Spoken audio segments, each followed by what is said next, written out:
ನೀವು ಕುಂಭರಾಶಿಯವರ? ಹಾಗಾದರೆ ಒಂದು ವಿಷಯವನ್ನು ನೆನಪಿಟ್ಕೊಳ್ಳಿ. ಈ ಜಗತ್ತಿನಲ್ಲಿ ನಿಮ್ಮನ್ನು ಸಂಪೂರ್ಣವಾಗಿ ಅರ್ಥ ಮಾಡಿಕೊಳ್ಳುವವರು ತುಂಬ ವಿರಳ. ಯಾಕೆಂದರೆ ಕುಂಭರಾಶಿಯವರು ಹೊರಗೆ ಕಾಣಿಸುವ ವ್ಯಕ್ತಿ ಒಬ್ಬರು, ಆದರೆ ಅವರ ಮನಸ್ಸಿನೊಳಗೆ ಬದುಕುವ ವ್ಯಕ್ತಿ ಸಂಪೂರ್ಣವಾಗಿ ಬೇರೆ. ನಿಮ್ಮ ಜೀವನದಲ್ಲಿಯೂ ಹೀಗೆ ಆಗುತ್ತದೆಯೇ? ಎಲ್ಲರ ಜೊತೆಯೂ ನಗುತ್ತಾ ಹಾಸ್ಯವಾಗಿ ಮಾತನಾಡುತ್ತಾ ಇರುತ್ತೀರಿ. ನಿಮ್ಮಿಂದ ನಿಮ್ಮ ಸುತ್ತಲಿರುವವರು ಸಂತೋಷವಾಗಿರುತ್ತಾರೆ. ಆದರೆ ಎಲ್ಲರೂ ಹೋಗ್ಬಿಟ್ಟ ನಂತರ ಏಕಾಏಕಿ ಹೇಳಲಾಗದ ಒಂದು ಮೌನ ನಿಮ್ಮನ್ನು ಆವರಿಸ್ತದೆ. ಏಕೆಂದು ಗೊತ್ತಾಗುವುದಿಲ್ಲ. ಮನಸ್ಸು ಖಾಲಿಯಾಗಿರುವಂತೆ ಅನಿಸುತ್ತದೆ.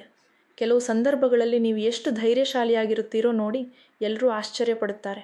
ಯಾವುದೇ ಸಮಸ್ಯೆಯನ್ನು ಎದುರಿಸುವ ಶಕ್ತಿ ನಿಮ್ಮಲ್ಲಿದೆ ಎಂದು ಕಾಣುತ್ತದೆ. ಆದರೆ ಅದೇ ನೀವು. ಕೆಲವೊಮ್ಮೆ ಯಾರಿಗೂ ಕಾಣಿಸದಂತೆ, ಯಾರೊಂದಿಗೂ ಮಾತನಾಡದೆ ಸಂಪೂರ್ಣವಾಗಿ ಒಬ್ಬರೇ ಇರಬೇಕೆಂದು ಬಯಸ್ತೀರಿ. ಒಬ್ಬ ವ್ಯಕ್ತಿಯಲ್ಲೇ ಈ ಎರಡು ವ್ಯಕ್ತಿತ್ವಗಳು ಹೇಗೆ ಇರಬಹುದು? ಇದು ಕೇವಲ ಸ್ವಭಾವವಲ್ಲ.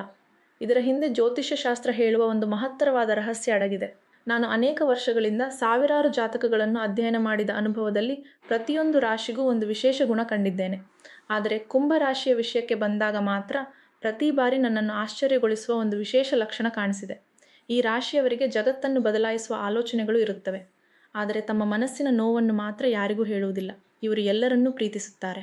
ಆದರೆ ತಮ್ಮ ಹೃದಯವನ್ನು ಕೆಲವರಿಗೆ ಮಾತ್ರ ತೆರೆದಿಡುತ್ತಾರೆ. ಇವರು 10 ಜನರ ನಡುವೆ ಬೆರೆತು ಹೋಗುತ್ತಾರೆ. ಆದರೆ ನಿಜವಾಗಿ ಯಾರಿಗೂ ಸೇರಿರುವವರಲ್ಲ. ಹಾಗಾದರೆ ಹೀಗೆ ಆಗುವುದೇಕೆ?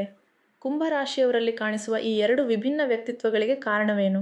ಅವರ ಆಲೋಚನೆಗಳು ಏಕೆ ಇತರರಿಗಿಂತ ಭಿನ್ನವಾಗಿರುತ್ತವೆ? ಜೀವನದಲ್ಲಿ ಆಗಾಗ ಎದುರಾಗುವ ಏಕಾಂತ, ಹಠಾತ್ ಆಗುವ ಬದಲಾವಣೆಗಳು, ಯಾರಿಗೂ ಅರ್ಥವಾಗದ ನಿರ್ಧಾರಗಳ ಹಿಂದೆ ಇರುವ ನಿಜವಾದ ಜ್ಯೋತಿಷ್ಯ ರಹಸ್ಯವೇನು? ಇಂದು ಬಹುತೇಕರಿಗೆ ತಿಳಿಯದ ಆ ಗೂಢ ವಿಷಯಗಳನ್ನು ಒಂದೊಂದಾಗಿ ತಿಳಿದುಕೊಳ್ಳೋಣ. ನೀವು ಕುಂಭರಾಶಿಯವರಾಗಿದ್ದರೆ ಈ ವಿಡಿಯೋದಲ್ಲಿ ಹೇಳುವ ಪ್ರತಿಯೊಂದು ಮಾತಿನಲ್ಲೂ ನಿಮ್ಮ ಜೀವನವನ್ನು ನೀವು ಕಾಣುವ ಅವಕಾಶ ಇದೆ. ಮೊದಲು ಒಂದು ಲೈಕ್ ಮಾಡಿ, ನಿಮ್ಮ ಇಷ್ಟದ ದೇವರು ಯಾರು ಎಂಬುದನ್ನು ಕಾಮೆಂಟ್ನಲ್ಲಿ ತಿಳಿಸಿ. ಹಾಗೆಯೇ ನಮ್ಮ ಚಾನಲನ್ನು ಸಬ್ಸ್ಕ್ರೈಬ್ ಮಾಡಿಕೊಳ್ಳಿ. ಈಗ ಮುಖ್ಯ ವಿಷಯಕ್ಕೆ ಬರೋಣ. ಕುಂಭರಾಶಿಯವರಲ್ಲಿ ಈ ಎರಡು ವ್ಯಕ್ತಿತ್ವಗಳು ಏಕೆ ಇರುತ್ತವೆ? ಇದಕ್ಕೆ ಉತ್ತರ ಅವರ ರಾಶಿಯ ಅಧಿಪತಿ ಮತ್ತು ತತ್ವದಲ್ಲೇ ಅಡಗಿದೆ. ಕುಂಭರಾಶಿಯ ಅಧಿಪತಿ ಶನಿದೇವರು.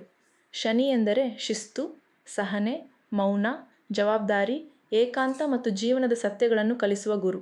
ಶನಿಯ ಪ್ರಭಾವ ಇರುವ ವ್ಯಕ್ತಿ ಜೀವನವನ್ನು ಆಳವಾಗಿ ಅರ್ಥ ಮಾಡಿಕೊಳ್ಳುವುದನ್ನು ಕಲಿಯುತ್ತಾನೆ. ಅನೇಕ ಬಾರಿ ಒಬ್ಬಂಟಿಯಾಗಿರುವುದು ಕೂಡ ಅವನಿಗೆ ಅಗತ್ಯವಾಗುತ್ತದೆ. ಆದರೆ ಕುಂಭರಾಶಿಯ ತತ್ವ ಮಾತ್ರ ವಾಯುತತ್ವ. ಗಾಳಿ ಎಂದಿಗೂ ಒಂದೇ ಜಾಗದಲ್ಲಿ ನಿಲ್ಲುವುದಿಲ್ಲ. ಅದು ಸ್ವಾತಂತ್ರ್ಯವನ್ನು ಬಯಸುತ್ತದೆ. ಪ್ರತಿಯೊಂದು ದಿಕ್ಕಿನಲ್ಲೂ ಸಂಚರಿಸುತ್ತದೆ. ಅದನ್ನು ಯಾರೂ ಬಂಧಿಸಲು ಸಾಧ್ಯವಿಲ್ಲ. ಈಗ ಒಮ್ಮೆ ಯೋಚಿಸಿ. ಒಂದು ಕಡೆ ಏಕಾಂತವನ್ನು ಕಲಿಸುವ ಶನಿ, ಮತ್ತೊಂದು ಕಡೆ ಸ್ವಾತಂತ್ರ್ಯವನ್ನು ಬಯಸುವ ವಾಯುತತ್ವ. ಈ ಎರಡು ವಿರುದ್ಧ ಶಕ್ತಿಗಳು ಒಂದೇ ವ್ಯಕ್ತಿಯಲ್ಲಿ ಇದ್ದರೆ ಹೇಗಿರಬಹುದು? ಅದೇ ಕುಂಭರಾಶಿಯ ವಿಶೇಷತೆ. ಆದ್ದರಿಂದಲೇ ಕುಂಭರಾಶಿಯವರಲ್ಲಿ ಎರಡು ವಿಭಿನ್ನ ಮುಖಗಳು ಕಾಣಿಸ್ತವೆ. ಮೊದಲದು, ಹೊರ ಜಗತ್ತು ನೋಡುವ ವ್ಯಕ್ತಿತ್ವ. ಈ ರೂಪದಲ್ಲಿ ನೀವು ತುಂಬ ಸ್ನೇಹಪರರಾಗಿರ್ತೀರಿ. ಎಲ್ಲರೊಂದಿಗೆ ಬೆರೆಯುತ್ತೀರಿ. ನಿಮ್ಮ ಮಾತಿನಲ್ಲಿ ತಾರ್ಕಿಕತೆ ಇರುತ್ತದೆ. ಬುದ್ಧಿವಂತಿಕೆಯಿಂದ ಮಾತನಾಡುತ್ತೀರಿ. ನಿಮ್ಮೊಂದಿಗೆ ಮಾತನಾಡಿದವರಿಗೆ ಉತ್ಸಾಹ ಬರುತ್ತದೆ. ಸಮಾಜದಲ್ಲಿ ಒಳ್ಳೆಯ ಬದಲಾವಣೆ ಬರಬೇಕೆಂದು ಬಯಸುವ ಮನೋಭಾವ ನಿಮ್ಮಲ್ಲಿರುತ್ತದೆ. ಅದಕ್ಕಾಗಿಯೇ ಅನೇಕರು ನಿಮ್ಮನ್ನು ತುಂಬ ಸಾಮಾಜಿಕ ವ್ಯಕ್ತಿ ಎಂದು ಭಾವಿಸುತ್ತಾರೆ. ಆದರೆ ಎರಡನೇ ಮುಖ ಮಾತ್ರ ನಿಮಗೆ ಮಾತ್ರ ಗೊತ್ತು. ಅದು ಶನಿಯ ಪ್ರಭಾವ. ಎಷ್ಟೇ ಜನರ ನಡುವೆ ಇದ್ದರೂ ಕೊನೆಯಲ್ಲಿ ನಿಮಗೆ ಬೇಕಾಗಿರುವುದು ಸ್ವಲ್ಪ ಏಕಾಂತವೇ. ಒಬ್ಬಂಟಿಯಾಗಿ ಸಮಯ ಕಳೆಯುವಾಗಲೇ ನಿಮ್ಮ ಮನಸ್ಸಿಗೆ ಶಾಂತಿ ಸಿಗುತ್ತದೆ. ನಿಮ್ಮ ಆಲೋಚನೆಗಳು ಸರಿಯಾಗುತ್ತವೆ. ಮತ್ತೆ ಹೊಸ ಉತ್ಸಾಹದೊಂದಿಗೆ ಮುಂದೆ ಸಾಗಲು ಸಾಧ್ಯವಾಗುತ್ತದೆ. ಶನಿಯ ಪ್ರಭಾವದಿಂದ ನಿಮ್ಮಲ್ಲಿ ಸಹಜವಾದ ಒಂದು ದೂರಸ್ಥತೆ, ಡಿಟ್ಯಾಚ್ಮೆಂಟ್ ಕೂಡ ಇರುತ್ತದೆ. ಎಲ್ಲರೊಂದಿಗೆ ಒಳ್ಳೆಯವರಾಗಿದ್ದರೂ ನಿಮ್ಮ ಹೃದಯವನ್ನು ಸಂಪೂರ್ಣವಾಗಿ ಯಾರಿಗೂ ತೆರೆದಿಡುವುದಿಲ್ಲ. ನಿಮ್ಮ ಸುತ್ತಲೂ ಕಾಣದ ಒಂದು ಗೋಡೆಯನ್ನು ಕಟ್ಟಿಕೊಂಡಂತೆ ಬದುಕುತ್ತೀರಿ. ಹೀಗೆ ಈ ಎರಡು ಸ್ವಭಾವಗಳು ನಿಮ್ಮೊಳಗೆ ಯಾವಾಗಲೂ ಒಂದಕ್ಕೊಂದು ಸ್ಪರ್ಧಿಸುತ್ತಲೇ ಇರುತ್ತವೆ. ಒಂದು ದಿನ ಎಲ್ಲರೊಂದಿಗೆ ಹೊರಗೆ ಹೋಗಬೇಕೆಂದು ಅನಿಸ್ತದೆ. ಆದರೆ ಅಲ್ಲಿ ಹೋದ ಕೆಲವೇ ಕ್ಷಣಗಳಲ್ಲಿ ಮನೆಯಲ್ಲಿ ಶಾಂತಿಯಾಗಿ ಇದ್ದಿದ್ದರೆ ಚೆನ್ನಾಗಿರುತ್ತಿತ್ತು ಎಂಬ ಭಾವನೆ ಬರುತ್ತದೆ. ಈ ಅನುಭವವನ್ನು ಅನೇಕ ಕುಂಭರಾಶಿಯವರು ತಮ್ಮ ಜೀವನದಲ್ಲಿ ಹಲವು ಬಾರಿ ಅನುಭವಿಸುತ್ತಾರೆ. ನಿಮಗೂ ಹೀಗೆ ಅನಿಸಿತೆ? ಹಾಗಿದ್ದರೆ ನಿಮ್ಮ ಮನಸ್ಸಿನಲ್ಲಿ ಪ್ರಾಮಾಣಿಕವಾಗಿ ಒಮ್ಮೆ ಯೋಚಿಸಿ. ಕುಂಭರಾಶಿಯ ಚಿಹ್ನೆ ಏನು ಎಂದಾದರೂ ಗಮನಿಸಿದ್ದೀರಾ? ಒಂದು ವ್ಯಕ್ತಿ ಮಡಕೆಯಲ್ಲಿರುವ ನೀರನ್ನು ಹೊರಗೆ ಸುರಿಯುತ್ತಿರುವಂತೆ ಕಾಣುತ್ತದೆ. ಈ ಚಿಹ್ನೆಯನ್ನು ವಾಟರ್ ಬೇರರ್ ಎಂದು ಕರೆಯುತ್ತಾರೆ. ಆದರೆ ಇದರಲ್ಲಿ ಬಹುತೇಕರಿಗೆ ತಿಳಿಯದ ಒಂದು ಮಹತ್ತರವಾದ ರಹಸ್ಯ ಅಡಗಿದೆ. ಆ ಮಡಕೆಯಲ್ಲಿ ಇರುವುದೇ ನೀರು. ಜ್ಯೋತಿಷ್ಯ ಶಾಸ್ತ್ರದಲ್ಲಿ ನೀರು ಎಂದರೆ ಭಾವನೆಗಳು, ಪ್ರೀತಿ, ಕರುಣೆ, ಮನಸ್ಸಿನ ಅನುಭವಗಳು. ಆ ವ್ಯಕ್ತಿ ಆ ನೀರನ್ನು ಜಗತ್ತಿಗೆ ಹಂಚುತ್ತಿದ್ದಾನೆ. ಆದರೆ ಆಶ್ಚರ್ಯದ ವಿಷಯವೇನೆಂದರೆ ಅವನು ಸ್ವತಃ ವಾಯುತತ್ವಕ್ಕೆ ಸೇರಿದವನು. ಅಂದರೆ ತನ್ನ ಭಾವನೆಗಳನ್ನು ಹೊರಹಾಕುವುದಕ್ಕಿಂತ ಇತರರಿಗಾಗಿ ಅವನು ಹಂಚಿಕೊಳ್ಳುವುದಕ್ಕೆ ಹೆಚ್ಚು ಸಿದ್ಧನಾಗಿರುತ್ತಾನೆ. ಅದಕ್ಕಾಗಿಯೇ ಕುಂಭರಾಶಿಯವರು ಇತರರ ಕಷ್ಟಗಳನ್ನು ತುಂಬ ಸಹನೆಯಿಂದ ಕೇಳುತ್ತಾರೆ. ಯಾರಾದರೂ ನೋವಿನಲ್ಲಿ ಇದ್ದರೆ ಮೊದಲು ಹೋಗಿ ಧೈರ್ಯ ಹೇಳುವವರು ಇವರೇ.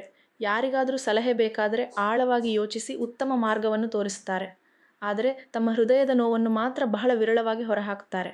ತಮಗೆ ಎಷ್ಟೇ ಕಷ್ಟ ಬಂದರೂ ಜಗತ್ತಿನ ಮುಂದೆ ದುರ್ಬಲರಾಗಿ ಕಾಣಿಸಿಕೊಳ್ಳುವುದು ಇವರಿಗೆ ಇಷ್ಟವಿರುವುದಿಲ್ಲ. ಕಣ್ಣೀರು ಬಂದರೂ ಅದನ್ನು ಒಬ್ಬರೇ ಸಹಿಸಿಕೊಳ್ಳುತ್ತಾರೆ. ಯಾಕೆಂದರೆ ಅವರ ಸ್ವಾಭಿಮಾನ ಮತ್ತು ಆಂತರಿಕ ಗೌರವ ಭಾವನೆ ಅವರನ್ನು ಹಾಗೆ ನಿಲ್ಲಿಸುತ್ತದೆ. ಅನೇಕ ಜನರಿಗೆ ನೀವು ಒಳ್ಳೆಯ ಮಾರ್ಗದರ್ಶಿ. ನಿಮ್ಮ ಮಾತುಗಳನ್ನು ಕೇಳಿ ಅವರ ಜೀವನವೇ ಬದಲಾಗಬಹುದು. ಆದರೆ ನಿಮ್ಮ ಜೀವನದಲ್ಲಿ ಸಮಸ್ಯೆ ಬಂದಾಗ ನಿಮ್ಮ ನೋವನ್ನು ನಿಜವಾಗಿ ಅರ್ಥ ಮಾಡಿಕೊಳ್ಳುವವರು ತುಂಬ ಕಡಿಮೆ.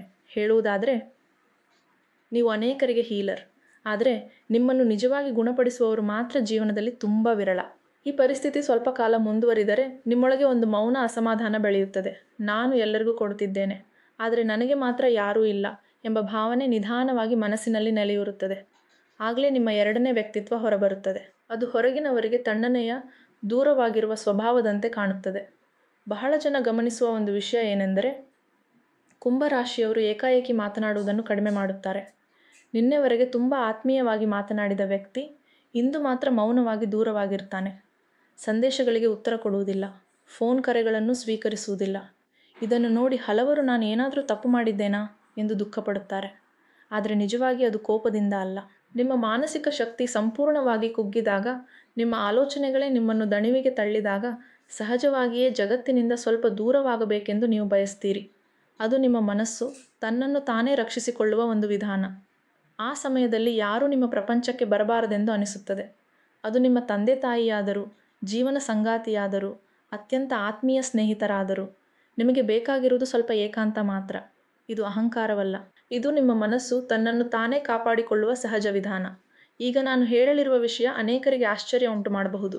ಕುಂಭರಾಶಿಯವರ ದೊಡ್ಡ ಶತ್ರು ಹೊರಗಿನ ವ್ಯಕ್ತಿಯಲ್ಲ, ಅದು ಅವರ ಸ್ವಂತ ಆಲೋಚನೆಗಳೇ, ಅಂದರೆ ಓವರ್ ಥಿಂಕಿಂಗ್. ವಾಯುತತ್ವದ ಪ್ರಭಾವದಿಂದ ನಿಮ್ಮ ಮೆದುಳು ಎಂದಿಗೂ ಸಂಪೂರ್ಣ ವಿಶ್ರಾಂತಿ ಪಡೆಯುವುದಿಲ್ಲ. ಒಂದು ಆಲೋಚನೆ ಮುಗಿಯುವ ಮುನ್ನವೇ ಇನ್ನೊಂದು ಆರಂಭವಾಗುತ್ತದೆ. ಕ್ಷಣಗಳಲ್ಲಿ ಅನೇಕ ವಿಚಾರಗಳು ನಿಮ್ಮ ಮನಸ್ಸಿನಲ್ಲಿ ಸುತ್ತುತ್ತಿರುತ್ತವೆ. ರಾತ್ರಿ ಮಲಗಲು ಹೋದರೂ ಕಣ್ಣು ಮುಚ್ಚಿದ ಕೂಡಲೇ ನಿಮ್ಮ ಆಲೋಚನೆಗಳ ಪ್ರಯಾಣ ಆರಂಭವಾಗುತ್ತದೆ. ವರ್ಷಗಳ ಹಿಂದೆ ನಡೆದ ಸಣ್ಣ ಘಟನೆ ನೆನಪಾಗುತ್ತದೆ. ನಾಳೆ ನಡೆಯಬಹುದಾದ ವಿಷಯಗಳ ಬಗ್ಗೆ ಚಿಂತೆ ಶುರುವಾಗುತ್ತದೆ. ವೃತ್ತಿ, ಕುಟುಂಬ, ಭವಿಷ್ಯ, ಜೀವನ, ಕೊನೆಗೆ ಬ್ರಹ್ಮಾಂಡದ ರಹಸ್ಯಗಳವರೆಗೆ ನಿಮ್ಮ ಆಲೋಚನೆಗಳು ತಲುಪುತ್ತವೆ. ಸಮಯ ಹೇಗೆ ಕಳೆಯಿತು ಎಂಬುದೇ ಗೊತ್ತಾಗುವುದಿಲ್ಲ, ಆದರೆ ನಿದ್ರೆ ಮಾತ್ರ ಹತ್ತಿರಕ್ಕೂ ಬರುವುದಿಲ್ಲ. ಈ ನಿರಂತರ ಆಲೋಚನೆಗಳಿಂದ ನಿಮ್ಮೊಳಗೆ ಎರಡು ಮಾನಸಿಕ ಮುಖಗಳು ರೂಪುಗೊಳ್ಳುತ್ತವೆ. ಒಂದು, ಪ್ರಸ್ತುತದಲ್ಲೇ ಬದುಕುತ್ತಾ ತನ್ನ ಜವಾಬ್ದಾರಿಗಳನ್ನು ನಿಭಾಯಿಸುವ ವ್ಯಕ್ತಿತ್ವ. ಮತ್ತೊಂದು, ಭವಿಷ್ಯವನ್ನು ಮುಂಚಿತವಾಗಿಯೇ ಊಹಿಸುತ್ತಾ ವರ್ಷಗಳ ನಂತರ ನಡೆಯುವ ವಿಷಯಗಳ ಬಗ್ಗೆ ಕೂಡ ಆಲೋಚಿಸುವ ವ್ಯಕ್ತಿತ್ವ. ಅದಕ್ಕಾಗಿಯೇ ಕುಂಭರಾಶಿಯವರನ್ನು ವಿಷನರೀಸ್ ಎಂದು ಕರೆಯುತ್ತಾರೆ. 10 ಜನರು ಒಂದೇ ಸಮಸ್ಯೆಯ ಬಗ್ಗೆ ಯೋಚಿಸುತ್ತಿದ್ದರೆ ಕುಂಭರಾಶಿಯ ವ್ಯಕ್ತಿ ಅದಕ್ಕೆ ಅನೇಕ ಪರ್ಯಾಯ ಪರಿಹಾರಗಳೊಂದಿಗೆ ಮೊದಲೇ ಸಿದ್ಧನಾಗಿರುತ್ತಾನೆ. ನಿಮ್ಮ ಆಲೋಚನಾ ವಿಧಾನ ಸಾಮಾನ್ಯಕ್ಕಿಂತ ಬಹಳ ಮುಂದಿರುತ್ತದೆ. ಅದಕ್ಕಾಗಿಯೇ ಸಣ್ಣ ಪುಟ್ಟ ವಿಷಯಗಳು, ಗಾಸಿಪ್ಗಳು, ಅನಗತ್ಯ ಚರ್ಚೆಗಳು ನಿಮಗೆ ಆಸಕ್ತಿ ಹುಟ್ಟಿಸುವುದಿಲ್ಲ. ನಿಮಗೆ ಆಳವಾದ ಸಂಭಾಷಣೆಗಳು ಇಷ್ಟ. ತತ್ವಶಾಸ್ತ್ರ, ವಿಜ್ಞಾನ, ಜ್ಯೋತಿಷ್ಯ, ಮನೋವಿಜ್ಞಾನ, ಬ್ರಹ್ಮಾಂಡದ ರಹಸ್ಯಗಳಂಥ ವಿಷಯಗಳನ್ನು ಮಾತನಾಡುವವರು ಸಿಕ್ಕರೆ ಗಂಟೆಗಟ್ಟಲೆ ಚರ್ಚಿಸ್ತೀರಿ. ಅಂತಹ ಸಂಭಾಷಣೆಗಳು ಇಲ್ಲದಿದ್ದರೆ ಶಾಂತವಾಗಿ ಒಂದು ಮೂಲೆಯಲ್ಲಿ ಕುಳಿತುಕೊಳ್ಳುವುದನ್ನೇ ಇಷ್ಟಪಡುತ್ತೀರಿ. ಇದಕ್ಕಾಗಿಯೇ ಅನೇಕರು ನಿಮ್ಮನ್ನು ಅಹಂಕಾರಿ ಅಥವಾ ಗರ್ವಿಷ್ಠ ಎಂದು ಭಾವಿಸುತ್ತಾರೆ. ಆದರೆ ನಿಜವಾಗಿ ಅದು ಅಹಂಕಾರವಲ್ಲ. ನಿಮ್ಮ ಆಲೋಚನೆಯ ಮಟ್ಟಕ್ಕೂ ಅವರ ಆಲೋಚನೆಯ ಮಟ್ಟಕ್ಕೂ ಹೊಂದಿಕೆಯಾಗದ ತರಂಗ ದೈರ್ಘ್ಯ ಮಾತ್ರ. ಈಗ ಕುಂಭರಾಶಿಯವರ ಪ್ರೇಮ ಜೀವನದ ಬಗ್ಗೆ ಮಾತನಾಡುವುದಾದರೆ ಅದು ನಿಜವಾಗಿಯೂ ಒಂದು ವಿಶೇಷ ಅಧ್ಯಾಯ. ಕುಂಭರಾಶಿಯವರನ್ನು ಪ್ರೀತಿಸುವುದು ಎಲ್ಲರಿಗೂ ಸಾಧ್ಯವಿಲ್ಲ. ಯಾಕೆಂದರೆ ಇಲ್ಲಿಯೂ ಅವರ ಎರಡು ವ್ಯಕ್ತಿತ್ವಗಳು ಒಂದೇ ಸಮಯದಲ್ಲಿ ಕೆಲಸ ಮಾಡುತ್ತವೆ. ನೀವು ನಿಜವಾಗಿಯೂ ಯಾರನ್ನಾದರೂ ಪ್ರೀತಿಸಿದರೆ ಆ ವ್ಯಕ್ತಿಗಾಗಿ ಎಷ್ಟೇ ದೂರವಾದರೂ ಹೋಗಲು ಸಿದ್ಧರಾಗುತ್ತೀರಿ. ಕಷ್ಟದ ಸಮಯದಲ್ಲಿ ಅಂಡವಾಗಿ ನಿಲ್ಲುತ್ತೀರಿ. ಅತ್ಯಂತ ನಂಬಿಗಸ್ತ ಸಂಗಾತಿಯಾಗುತ್ತೀರಿ. ಪ್ರೇಮಿಯಾಗಿಯೇ ಅಲ್ಲ, ಒಳ್ಳೆಯ ಸ್ನೇಹಿತನಾಗಿಯೂ ಇರುತ್ತೀರಿ. ಆದರೆ ಇಲ್ಲಿಯೇ ಮತ್ತೊಂದು ಪರೀಕ್ಷೆ ಆರಂಭವಾಗುತ್ತದೆ. ನಿಮಗೆ ಪ್ರೀತಿ ಎಷ್ಟು ಮುಖ್ಯವೋ ಸ್ವಾತಂತ್ರ್ಯವೂ ಅಷ್ಟೇ ಮುಖ್ಯ. ಯಾರಾದರೂ ಪ್ರತಿಯೊಂದು ಕ್ಷಣವೂ ನಿಮ್ಮನ್ನು ನಿಯಂತ್ರಿಸಲು ಪ್ರಯತ್ನಿಸಿದರೆ ಎಲ್ಲಿ ಹೋಗುತ್ತಿದ್ದೀರಿ, ಯಾರೊಂದಿಗೆ ಮಾತನಾಡುತ್ತಿದ್ದೀರಿ, ಏಕೆ ತಡವಾಯಿತು ಎಂದು ಪ್ರತಿಯೊಂದು ವಿಷಯವನ್ನು ಪ್ರಶ್ನಿಸಿದರೆ ಆ ಸಂಬಂಧದಲ್ಲಿ ನಿಮಗೆ ಉಸಿರುಗಟ್ಟಿದಂತಾಗುತ್ತದೆ. ಏಕೆಂದರೆ ಗಾಳಿಯನ್ನು ಬಂಧಿಸಿದರೆ ಅದು ಶಾಂತವಾಗಿರುವುದಿಲ್ಲ. ಹಾಗೆಯೇ ಕುಂಭರಾಶಿಯ ಮನಸ್ಸನ್ನು ಬಲವಂತವಾಗಿ ಕಟ್ಟಿಹಾಕಲು ಸಾಧ್ಯವಿಲ್ಲ. ಇನ್ನೊಂದು ಮುಖ್ಯವಾದ ವಿಷಯ, ಭಾವನಾತ್ಮಕ ನಾಟಕಗಳು, ಅನಗತ್ಯ ಜಗಳಗಳು, ಕಣ್ಣೀರಿನಿಂದ ಒತ್ತಡ ಹೇರುವುದು, ಇವೆಲ್ಲವೂ ನಿಮಗೆ ಅಸಲೂ ಇಷ್ಟವಿರುವುದಿಲ್ಲ. ಇಂತಹ ಪರಿಸ್ಥಿತಿಗಳಲ್ಲಿ ಅಲ್ಲಿಂದ ದೂರ ಹೋಗುವುದನ್ನೇ ನೀವು ಹೆಚ್ಚು ಆಯ್ಕೆ ಮಾಡುತ್ತೀರಿ. ಆದ್ದರಿಂದಲೇ ಒಂದು ಕ್ಷಣದಲ್ಲಿ ತುಂಬ ಪ್ರೀತಿಯಿಂದ ಕಾಣುವ ಕುಂಭರಾಶಿಯ ವ್ಯಕ್ತಿ ಮತ್ತೊಂದು ಕ್ಷಣದಲ್ಲೇ ತನ್ನ ಭಾವನೆಗಳನ್ನು ಹೊರಹಾಕದ ವ್ಯಕ್ತಿಯಂತೆ ಕಾಣಬಹುದು. ಎದುರಿನವರು ನೋವಿನಲ್ಲಿ ಇದ್ದರೂ ನಿಜವೆನಿಸಿದ ಮಾತನ್ನು ನೇರವಾಗಿ ಹೇಳಿಬಿಡುತ್ತಾರೆ. ಅದಕ್ಕೆ ಕಾರಣ ಪ್ರೀತಿ ಇಲ್ಲದಿರುವುದಲ್ಲ, ನಿಮ್ಮ ಮನಸ್ಸಿನೊಳಗೆ ಅಡಗಿರುವ ಒಂದು ಭಯ. ಈ ವ್ಯಕ್ತಿಗೆ ನಾನು ಸಂಪೂರ್ಣವಾಗಿ ಅಂಟಿಕೊಳ್ಳಬಹುದೇನೋ, ನನ್ನ ಸ್ವಾತಂತ್ರ್ಯವನ್ನು ಕಳೆದುಕೊಳ್ಳಬಹುದೇನೋ, ಮತ್ತೊಮ್ಮೆ ಹೃದಯ ಒಡೆದರೆ ಆ ನೋವನ್ನು ತಾಳಲಾಗದೆ ಹೋಗಬಹುದೇನೋ ಎಂಬ ಹೇಳಲಾಗದ ಭಯ ಕೆಲವೊಮ್ಮೆ ನಿಮ್ಮನ್ನು ದೂರ ಸರಿಯುವಂತೆ ಮಾಡುತ್ತದೆ. ಏಕೆಂದರೆ ಕುಂಭರಾಶಿಯವರು ಒಮ್ಮೆ ಮನಸ್ಸಾರೆ ನೋವು ಅನುಭವಿಸಿದರೆ ಅದರಿಂದ ಸಂಪೂರ್ಣವಾಗಿ ಹೊರಬರಲು ಬಹಳ ಸಮಯ ಬೇಕಾಗುತ್ತದೆ. ಆದ್ದರಿಂದಲೇ ಮೊದಲೇ ತಮ್ಮ ಸುತ್ತ ಒಂದು ರಕ್ಷಣಾತ್ಮಕ ಗೋಡೆಯನ್ನು ನಿರ್ಮಿಸಿಕೊಳ್ಳುತ್ತಾರೆ. ನಿಮ್ಮ ಪ್ರೀತಿ ನಿಜವಾದದ್ದೇ, ಆದರೆ ಅದೇ ಸಮಯದಲ್ಲಿ ನಾನು ನಿನ್ನನ್ನು ಪ್ರೀತಿಸುತ್ತೇನೆ, ಆದರೆ ನನ್ನ ವ್ಯಕ್ತಿತ್ವ, ನನ್ನ ಸ್ವಾತಂತ್ರ್ಯ, ನನ್ನ ವೈಯಕ್ತಿಕ ಪ್ರಪಂಚವೂ ನನಗೆ ಅಷ್ಟೇ ಮುಖ್ಯ ಎಂಬ ಭಾವನೆಯನ್ನು ನೀವು ಎಂದಿಗೂ ಬಿಡುವುದಿಲ್ಲ. ಆ ವಿಷಯವನ್ನು ಅರ್ಥ ಮಾಡಿಕೊಳ್ಳುವ ಸಂಗಾತಿ ಸಿಕ್ಕರೆ ಕುಂಭರಾಶಿಯವರ ಪ್ರೇಮ ಜೀವನ ಅದ್ಭುತವಾಗುತ್ತದೆ. ಅರ್ಥ ಮಾಡಿಕೊಳ್ಳದ ವ್ಯಕ್ತಿ ಸಿಕ್ಕರೆ ಅದೇ ಸಂಬಂಧ ಇಬ್ಬರಿಗೂ ನೋವು ತರುವ ಅನುಭವವಾಗುತ್ತದೆ. ಜ್ಯೋತಿಷ್ಯ ಶಾಸ್ತ್ರದ ಪ್ರಕಾರ ಕುಂಭರಾಶಿಯಲ್ಲಿ 3 ಪ್ರಮುಖ ನಕ್ಷತ್ರಗಳಿವೆ. ಈ 3 ನಕ್ಷತ್ರಗಳ ಪ್ರಭಾವದಿಂದ ಕುಂಭರಾಶಿಯವರಲ್ಲಿ ಕಾಣುವ 2 ವಿಭಿನ್ನ ವ್ಯಕ್ತಿತ್ವಗಳು ಇನ್ನಷ್ಟು ಸ್ಪಷ್ಟವಾಗುತ್ತವೆ. ಆದ್ದರಿಂದ ನೀವು ಯಾವ ನಕ್ಷತ್ರಕ್ಕೆ ಸೇರಿದವರೋ ಮನಸ್ಸಿನಲ್ಲಿ ನೆನಪಿಸಿಕೊಂಡು ಕೇಳಿ. ಮೊದಲನೆಯದು ಧನಿಷ್ಠ ನಕ್ಷತ್ರ, 3, 4ನೇ ಪಾದ. ಈ ನಕ್ಷತ್ರದ ಅಧಿಪತಿ ಕುಜ ಮಂಗಳ. ಕುಂಭರಾಶಿಯ ಅಧಿಪತಿ ಶನಿ. ಅಂದರೆ ಒಂದು ಕಡೆ ಅಗ್ನಿಯಂತಿರುವ ಮಂಗಳನ ಪ್ರಭಾವ, ಇನ್ನೊಂದು ಕಡೆ ಹಿಮದಂತಿರುವ ಶನಿಯ ಪ್ರಭಾವ. ಇವೆರಡೂ ಸೇರಿ ಈ ವ್ಯಕ್ತಿತ್ವವನ್ನು ರೂಪಿಸುತ್ತವೆ. ಧನಿಷ್ಠ ನಕ್ಷತ್ರದವರು ಸಾಮಾನ್ಯವಾಗಿ ತುಂಬ ಶ್ರಮಜೀವಿಗಳು. ಸಂಗೀತ, ಕಲೆ ಅಥವಾ ಯಾವುದಾದರೂ ವಿಶೇಷ ಕೌಶಲ್ಯದಲ್ಲಿ ಸಹಜ ಪ್ರತಿಭೆ ಕಾಣಿಸುತ್ತದೆ. ಸಮಾಜದಲ್ಲಿ ಗೌರವದಿಂದ, ಸೌಜನ್ಯದಿಂದ ವರ್ತಿಸುತ್ತಾರೆ. ಆದರೆ ಅವರ ಎರಡನೇ ವ್ಯಕ್ತಿತ್ವ ಹೊರಬಂದರೆ ಪರಿಸ್ಥಿತಿ ಸಂಪೂರ್ಣ ಬದಲಾಗುತ್ತದೆ. ಕೋಪ ಬಂದಾಗ ಅವರ ಮಾತುಗಳು ಜ್ವಾಲಾಮುಖಿ ಸ್ಫೋಟಿಸಿದಂತೆ ತೀವ್ರವಾಗಿರುತ್ತವೆ. ಕೆಲವೊಮ್ಮೆ ಅವರು ಹೇಳುವ ಮಾತುಗಳು ಎದುರಿನವರ ಮನಸ್ಸಿಗೆ ಆಳವಾದ ಗಾಯ ಮಾಡುತ್ತವೆ. ಆದರೆ ಕೋಪ ಕಡಿಮೆಯಾದ ನಂತರ ತಾವೇ ಬೇಸರಪಟ್ಟು ಹೀಗೆ ಮಾತನಾಡಬಾರದು ಎಂದು ಪಶ್ಚಾತ್ತಾಪ ಪಡುವುದು ಕೂಡ ಇವರ ಗುಣ. ಈಗ ಶತಭಿಷ ನಕ್ಷತ್ರ 1, 2, 3, 4ನೇ ಪಾದ. ಶತಭಿಷ ಎಂಬ ಹೆಸರಿನಲ್ಲೇ ಒಂದು ವಿಶೇಷ ಅರ್ಥ ಅಡಗಿದೆ.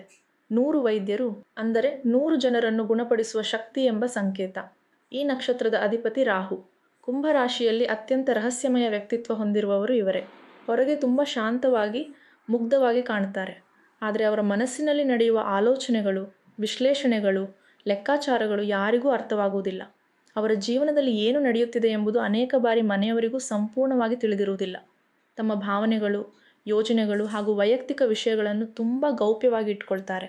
ಒಂದು ಕಡೆ ಇತರರಿಗೆ ಸಹಾಯ ಮಾಡಬೇಕೆಂಬ ಒಳ್ಳೆಯ ಮನಸ್ಸು, ಮತ್ತೊಂದು ಕಡೆ ತಮ್ಮ ವೈಯಕ್ತಿಕ ಪ್ರಪಂಚವನ್ನು ಯಾರಿಗೂ ತಿಳಿಯದಂತೆ ಇಡುವ ರಹಸ್ಯ ಸ್ವಭಾವ, ಈ ಎರಡೂ ಸೇರಿ ಶತಭಿಷ ನಕ್ಷತ್ರದವರ ವಿಶೇಷತೆಯಾಗಿವೆ. ಆದ್ದರಿಂದ ಇವರನ್ನು ಸಂಪೂರ್ಣವಾಗಿ ಅರ್ಥ ಮಾಡಿಕೊಳ್ಳುವುದು ತುಂಬ ಕಷ್ಟ ಎಂದು ಅನೇಕರು ಭಾವಿಸುತ್ತಾರೆ. ಈಗ ಪೂರ್ವಭಾದ್ರ ನಕ್ಷತ್ರ 1, 2, 3ನೇ ಪಾದ. ಈ ನಕ್ಷತ್ರದ ಅಧಿಪತಿ ಗುರು. ಇವರಲ್ಲಿ ಕಾಣುವ 2 ವ್ಯಕ್ತಿತ್ವಗಳು ಸಂಪೂರ್ಣ ವಿಭಿನ್ನವಾಗಿರುತ್ತವೆ. ಒಂದು ಕಡೆ ಆಧ್ಯಾತ್ಮಿಕತೆ, ಧರ್ಮ, ಜ್ಞಾನಗಳತ್ತ ಆಸಕ್ತಿ. ಇತರರಿಗೆ ಒಳ್ಳೆಯದನ್ನು ಹೇಳಬೇಕು, ಸರಿಯಾದ ದಾರಿಯನ್ನು ತೋರಿಸಬೇಕು ಎಂಬ ಮನೋಭಾವ. ಅವರ ಮಾತುಗಳಲ್ಲಿ ಮೃದುತ್ವ ಇರುತ್ತದೆ, ವರ್ತನೆಯಲ್ಲಿ ವಿನಯ ಕಾಣುತ್ತದೆ. ಆದರೆ ಅದೇ ಸಮಯದಲ್ಲಿ ಯಾರಾದರೂ ಅವರ ನಂಬಿಕೆಗೆ ದ್ರೋಹ ಮಾಡಿದರೆ ಅಥವಾ ಅನ್ಯಾಯ ಮಾಡಿದರೆ ಆ ವಿಷಯವನ್ನು ತುಂಬ ಆಳವಾಗಿ ತೆಗೆದುಕೊಳ್ಳುತ್ತಾರೆ. ತಮ್ಮನ್ನು ನೋಯಿಸಿದ ವ್ಯಕ್ತಿಯನ್ನು ಮಾತಿನಲ್ಲೇ ತೀವ್ರವಾಗಿ ಎದುರಿಸುವ ಧೈರ್ಯ ಇವರಲ್ಲಿರುತ್ತದೆ. ಎರಡೂ ಬದಿಗಳಲ್ಲೂ ತೀಕ್ಷ್ಣವಾದ ಕತ್ತಿಯಂತೆ. ಅಗತ್ಯವಿದ್ದರೆ ರಕ್ಷಿಸುತ್ತಾರೆ, ಅಗತ್ಯವಿದ್ದರೆ ಗಟ್ಟಿಯಾಗಿ ಪ್ರಶ್ನಿಸುತ್ತಾರೆ ಕೂಡ.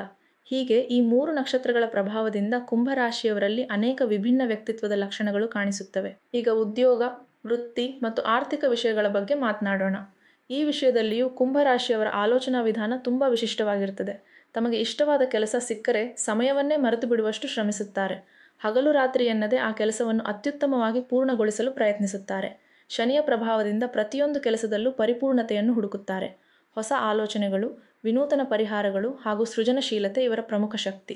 ಆದರೆ ಒಂದಿನ ಏಕಾಏಕಿ ಅದೇ ಕೆಲಸದ ಮೇಲಿನ ಆಸಕ್ತಿ ಕಡಿಮೆಯಾಗಬಹುದು. ಇದೇನಾ ನನ್ನ ಜೀವನದ ಗುರಿ? ನಾನು ಕೇವಲ ಒಂದು ಯಂತ್ರದಂತೆ ಯಾಕೆ ಬದುಕುತ್ತಿದ್ದೇನೆ ಎಂಬ ಪ್ರಶ್ನೆಗಳು ಅವರ ಮನಸ್ಸಿನಲ್ಲಿ ಮೂಡುತ್ತವೆ. ಆಗ ಸಂಬಳ ಎಷ್ಟೇ ಇದ್ದರೂ, ಹುದ್ದೆ ಎಷ್ಟೇ ದೊಡ್ಡದಿದ್ದರೂ, ಮನಸ್ಸಿಗೆ ಇಷ್ಟವಾಗದಿದ್ದರೆ ಆ ಉದ್ಯೋಗವನ್ನೇ ಬಿಡಲು ಕೂಡ ಹಿಂಜರಿಯುವುದಿಲ್ಲ.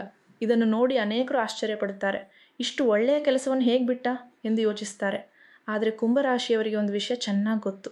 ಸ್ವಾತಂತ್ರ್ಯವಿಲ್ಲದ ಜಾಗದಲ್ಲಿ, ತಮ್ಮ ಪ್ರತಿಭೆಗೆ ಮೌಲ್ಯವಿಲ್ಲದ ಜಾಗದಲ್ಲಿ ಎಷ್ಟೇ ದೊಡ್ಡ ಅವಕಾಶ ಇದ್ದರೂ ಹೆಚ್ಚು ಕಾಲ ಉಳಿಯಲು ಸಾಧ್ಯವಿಲ್ಲ. ಹಣದ ವಿಷಯದಲ್ಲಿಯೂ ಇವರ ಸ್ವಭಾವ ವಿಭಿನ್ನ. ಹಣ ಅಗತ್ಯವೇ, ಆದರೆ ಅದು ಜೀವನದಲ್ಲಿ ಎಲ್ಲವೂ ಅಲ್ಲ ಎಂದು ಇವರು ನಂಬುತ್ತಾರೆ. ಒಂದು ಸಮಯದಲ್ಲಿ ಪ್ರತಿಯೊಂದು ರೂಪಾಯಿಯನ್ನು ಜಾಗರೂಕತೆಯಿಂದ ಖರ್ಚು ಮಾಡುತ್ತಾರೆ. ಮತ್ತೊಂದು ಸಮಯದಲ್ಲಿ ಯಾರಿಗಾದರೂ ನಿಜವಾಗಿಯೂ ಸಹಾಯ ಬೇಕಾದರೆ ಯೋಚಿಸದೇ ಕೈಯಲ್ಲಿರುವುದನ್ನೆಲ್ಲ ಕೊಡಲು ಸಿದ್ಧರಾಗುತ್ತಾರೆ. ನಂತರ ತಮ್ಮ ಅಗತ್ಯಗಳಿಗೆ ಹಣವಿಲ್ಲದೆ ಕಷ್ಟಪಟ್ಟರೂ ಮಾಡಿದ ಸಹಾಯದ ಬಗ್ಗೆ ಎಂದಿಗೂ ಪಶ್ಚಾತ್ತಾಪ ಪಡುವುದಿಲ್ಲ. ಇದೇ ಕುಂಭರಾಶಿಯವರ ವಿಶೇಷ ಮನೋಭಾವ. ಈಗ ಒಂದು ಮುಖ್ಯವಾದ ವಿಷಯ ತಿಳಿದುಕೊಳ್ಳೋಣ. ಅನೇಕ ಕುಂಭರಾಶಿಯವರು ತಮ್ಮೊಳಗಿನ ಈ 2 ವ್ಯಕ್ತಿತ್ವಗಳನ್ನು ನೋಡಿ ಭಯಪಡುತ್ತಾರೆ. ನನ್ನಲ್ಲಿ ಏನಾದರೂ ಮಾನಸಿಕ ಸಮಸ್ಯೆ ಇದೆಯೇ?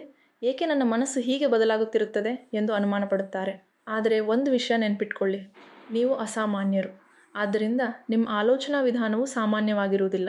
ಈ 2 ವ್ಯಕ್ತಿತ್ವಗಳು ನಿಮ್ಮ ದೌರ್ಬಲ್ಯವಲ್ಲ, ಅವು ನಿಮ್ಮ ವಿಶೇಷ ಶಕ್ತಿ. ಜಗತ್ತಿನಲ್ಲಿ ಹೊಸ ಬದಲಾವಣೆಗಳನ್ನು ತರಲು ವಿಭಿನ್ನವಾಗಿ ಆಲೋಚಿಸುವ ಜನರೇ ಬೇಕಾಗುತ್ತಾರೆ. ಅದಕ್ಕಾಗಿಯೇ ಇತಿಹಾಸದಲ್ಲಿ ಅನೇಕ ಮಹಾನ್ ಚಿಂತಕರು, ವಿಜ್ಞಾನಿಗಳು ಹಾಗೂ ನಾಯಕರು ಜಗತ್ತನ್ನು ಹೊಸ ದಿಕ್ಕಿನಲ್ಲಿ ಮುನ್ನಡೆಸಲು ಸಾಧ್ಯವಾಯಿತು. ಈಗ ಪ್ರಶ್ನೆ, ಈ 2 ವ್ಯಕ್ತಿತ್ವಗಳನ್ನು ಹೇಗೆ ಸಮತೋಲನಗೊಳಿಸಬೇಕು? ಮೊದಲನೇದಾಗಿ, ನಿಮಗೆ ಏಕಾಂತ ಬೇಕಾದರೆ ಅದನ್ನು ತಪ್ಪು ಎಂದು ಭಾವಿಸಬೇಡಿ. ಅದು ನಿಮ್ಮ ಮನಸ್ಸು ಮತ್ತು ಶಕ್ತಿಯನ್ನು ಸಂಗ್ರಹಿಸಿಕೊಳ್ಳುವ ಸಮಯ. ಎರಡನೇದಾಗಿ, ಹಠಾತ್ತನೆ ಎಲ್ಲರಿಂದಲೂ ದೂರ ಹೋಗುವ ಬದಲು ಕೆಲವು ದಿನಗಳು ನನಗೆ ನನ್ನದೇ ಸಮಯ ಬೇಕು ಎಂದು ನಿಮ್ಮ ಕುಟುಂಬದವರಿಗೆ ಹಾಗೂ ಸ್ನೇಹಿತರಿಗೆ ಮೊದಲೇ ತಿಳಿಸಿ. ಮೂರನೆಯದಾಗಿ, ಅತಿಯಾದ ಆಲೋಚನೆಗಳನ್ನು ಕಡಿಮೆ ಮಾಡಲು ಪ್ರಯತ್ನಿಸಿ. ರಾತ್ರಿ ಮನಸ್ಸಿನಲ್ಲಿ ಸುತ್ತುವ ಆಲೋಚನೆಗಳನ್ನು ಒಂದು ಡೈರಿಯಲ್ಲಿ ಬರೆಯಿರಿ. ಮನಸ್ಸಿನ ಭಾರವನ್ನು ಕಾಗದದ ಮೇಲೆ ಇಳಿಸಿದರೆ ಮೆದುಳಿಗೆ ಸ್ವಲ್ಪ ಶಾಂತಿ ಸಿಗುತ್ತದೆ. ನಾಲ್ಕನೆಯದಾಗಿ, ಪ್ರಕೃತಿಯೊಂದಿಗೆ ಸಮಯ ಕಳೆಯಿರಿ. ಹಸಿರಿನ ನಡುವೆ ನಡೆದುಕೊಳ್ಳಿ.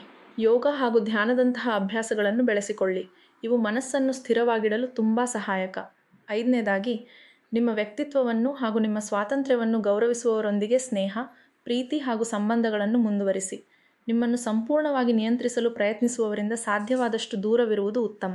ಕುಂಭರಾಶಿಯ ಸ್ನೇಹಿತರೆ, ನಿಮ್ಮ ವ್ಯಕ್ತಿತ್ವ ನಿಜವಾಗಿಯೂ ಅಪೂರ್ವ. ಹೊರಗೆ ನೀವು ಗಂಭೀರವಾಗಿ ಕಂಡರೂ ಒಳಗೆ ಅಪಾರ ಕರುಣೆಯಿಂದ ತುಂಬಿದ ಹೃದಯವಿದೆ. ಇತರರ ನೋವನ್ನು ನಿಮ್ಮದೇ ನೋವಂತೆ ಭಾವಿಸುವ ಮನಸ್ಸು ನಿಮ್ಮದು. ನಿಮ್ಮ ಕಷ್ಟಗಳನ್ನು ಮಾತ್ರ ಮೌನವಾಗಿ ಸಹಿಸಿಕೊಳ್ಳುವ ಸಹನೆ ಕೂಡ ನಿಮ್ಮಲ್ಲಿದೆ. ಜಗತ್ತು ನಿಮ್ಮನ್ನು ಸಂಪೂರ್ಣವಾಗಿ ಅರ್ಥ ಮಾಡಿಕೊಳ್ಳದಿದ್ದರೂ ಪರವಾಗಿಲ್ಲ. ನಿಮ್ಮ ಪ್ರಾಮಾಣಿಕತೆ ನಿಮಗೆ ಗೊತ್ತು. ನಿಮ್ಮ ಮನಸ್ಸು ಈ ವಿಶ್ವಕ್ಕೆ ಗೊತ್ತು. ನಿಮ್ಮ ಈ 2 ವ್ಯಕ್ತಿತ್ವಗಳು ನಿಮ್ಮ ದೋಷಗಳಲ್ಲ. ಒಂದು ಜಗತ್ತಿಗೆ ಬೆಳಕು ನೀಡಲು, ಮತ್ತೊಂದು ನಿಮ್ಮ ಅಂತರಂಗವನ್ನು ಕಾಪಾಡಿಕೊಳ್ಳಲು ಪ್ರಕೃತಿ ನಿಮಗೆ ನೀಡಿದ ವರಗಳು. ಈ ವಿಶ್ಲೇಷಣೆಯಲ್ಲಿ ಹೇಳಿದ ವಿಷಯಗಳಲ್ಲಿ ನಿಮ್ಮ ಜೀವನಕ್ಕೆ ಎಷ್ಟು ಹತ್ತಿರವಾಗಿದೆ ಎಂದು ಕಾಮೆಂಟ್ನಲ್ಲಿ ತಪ್ಪದೇ ತಿಳಿಸಿ. ನಿಮ್ಮ ಅನುಭವಗಳು ಇನ್ನೂ ಅನೇಕರಿಗೆ ಉಪಯೋಗವಾಗಬಹುದು. ನಿಮಗೆ ಪರಿಚಯವಿರುವ ಪ್ರತಿಯೊಬ್ಬ ಕುಂಭರಾಶಿಯವರಿಗೂ ಈ ವಿಡಿಯೋವನ್ನು ಹಂಚಿಕೊಳ್ಳಿ. ಅವರಿಗೆ ತಮ್ಮ ವ್ಯಕ್ತಿತ್ವವನ್ನು ಇನ್ನಷ್ಟು ಆಳವಾಗಿ ಅರ್ಥ ಮಾಡಿಕೊಳ್ಳಲು ಇದು ಸಹಾಯವಾಗಬಹುದು. ಈ ವಿಡಿಯೋ ನಿಮಗೆ ಇಷ್ಟವಾದರೆ ಲೈಕ್ ಮಾಡಿ, ನಿಮ್ಮ ಸ್ನೇಹಿತರೊಂದಿಗೆ ಶೇರ್ ಮಾಡಿ. ಇಂತಹ ಇನ್ನಷ್ಟು ವಿಡಿಯೋಗಳಿಗಾಗಿ ನಮ್ಮ ಚಾನಲನ್ನು ಸಬ್ಸ್ಕ್ರೈಬ್ ಮಾಡಿ. ಮತ್ತೊಂದು ವಿಡಿಯೋದಲ್ಲಿ ಮತ್ತೆ ಭೇಟಿಯಾಗೋಣ.